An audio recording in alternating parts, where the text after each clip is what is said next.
અમદાવાદની સંત કબીર સ્કૂલે એસએસસી બોર્ડની પરીક્ષા પહેલા પ્રી બોર્ડ પરીક્ષાનું આયોજન કર્યું। એસએસસી બોર્ડ પરીક્ષાને ધ્યાનમાં રાખીને આયોજન કરવામાં આવ્યું। એસએસસી બોર્ડની પ્રી પરીક્ષા આપવા આવેલા વિદ્યાર્થીઓનું જિલ્લા શિક્ષણ અધિકારીએ સ્વાગત કર્યું। પ્રી બોર્ડ પરીક્ષાના કારણે વિદ્યાર્થીઓનો આત્મવિશ્વાસ પણ વધશે। ઉલ્લેખનીય છે કે માર્ચ 2024માં અમદાવાદની 552 શાળાના 46,000 વિદ્યાર્થીઓ બોર્ડની પરીક્ષા આપશે।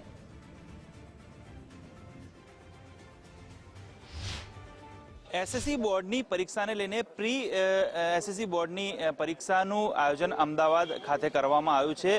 સંત કબીર સ્કૂલ ખાતે બાળકો જે છે તે પરીક્ષાની તૈયારીઓને લઈને જે તૈયાર થાય તે માટે તેને ખાસ આયોજન કરવામાં આવ્યું છે। આપ દ્રશ્યોમાં જોઈ શકો છો કે આ જે સંત કબીર સ્કૂલ અમદાવાદ ખાતે જે વિદ્યાર્થીઓ છે તેમને એસએસસી પ્રી બોર્ડની એક્ઝામ માટે તૈયાર કરવામાં આવે છે। ખાસ બોર્ડની એક્ઝામમાં શું જે કાર્યક્રમ દરમિયાન એક્ઝામ દરમિયાન શું તકેદારી રાખવામાં આવે અને શું તૈયારીઓ હોય તેના વિશે આ સ્કૂલ દ્વારા એસએસસી પ્રી બોર્ડ એક્ઝામને લઈને આ આયોજન કરવામાં આવ્યું છે। ખાસ વિદ્યાર્થીઓ વિદ્યાર્થિનીઓ પોતાના ભવિષ્ય માટે અને એક્ઝામની તૈયારીઓને લઈને જે રીતે આયોજન કરતા હોય છે ને તે પ્રમાણે સ્કૂલના અહીં ડીડીઓ છે તેમની પાસે વાત કરીશું।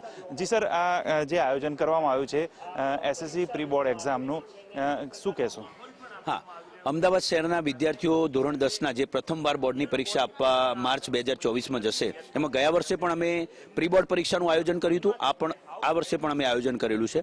અમદાવાદ શહેરની 552 શાળાઓના લગભગ 46,000 વિદ્યાર્થીઓ આમાં જોડાયેલા છે અને વિદ્યાર્થીઓ પ્રથમવાર જ્યારે બોર્ડની પરીક્ષા આપતા હોય ત્યારે એમનામાં એક આત્મવિશ્વાસનો થોડુંક ડર ભય હોઈ શકે, એટલે આત્મવિશ્વાસ વધે તે હેતુ આમાં રહેલો છે। સેન્ટ્રલાઇઝ પદ્ધતિથી અમે પરીક્ષાના પ્રશ્નપત્રો નીકાળ્યા છે અને શાળાઓ સુધી પહોંચાડ્યા છે અને સ્કોડની વ્યવસ્થા પણ આની અંદર કરવામાં આવેલી છે। એટલે વિદ્યાર્થીઓ જે છે અને બારકોડ સ્ટીકર અને હોલ ટિકિટ, ખાખી સ્ટીકર, હોલ ટિકિટ પણ પ્રથમવાર વિદ્યાર્થીઓ જોઈ લે એટલે એમનામાં જે હોલ ટિકિટ જોઈને પણ કંઈક અનુભવ થાય એ પણ અહીંયા આમાં જોવા મળશે। સાથે સાથે એમનો આત્મવિશ્વાસ વધશે। પરીક્ષા પૂરી થઈ ગયા પછી એમના સીસીટીવીમાં જે વ્યુઇંગ થશે શાળા કક્ષાએ, એમાં વિદ્યાર્થીઓ દ્વારા જે ભૂલો થઈ હોય તો એ સીસીટીવીમાં જે થયેલી વ્યુઇંગને આધારે વિદ્યાર્થીઓને સમજ આપવામાં આવશે। એટલે વિદ્યાર્થીઓને બોર્ડની પરીક્ષામાં એવી કોઈ પણ પ્રકારની આવી ભૂલો ન થાય તે આની પાછળનો હેતુ છે।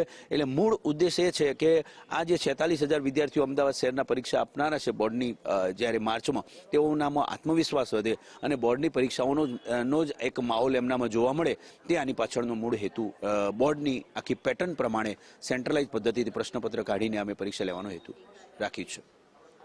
ચોક્કસથી તો ખાસ જે 50,000થી વધારે વિદ્યાર્થીઓ જે બોર્ડની એક્ઝામ માર્ચ મહિનામાં આપવાના છે, ત્યારે એ બોર્ડની એક્ઝામની તૈયારીઓને ભાગરૂપે સંત કબીર સ્કૂલ ખાતે પ્રી એસએસસી બોર્ડ એક્ઝામની તૈયારીઓને લઈને જે આયોજન કરવામાં આવ્યું છે।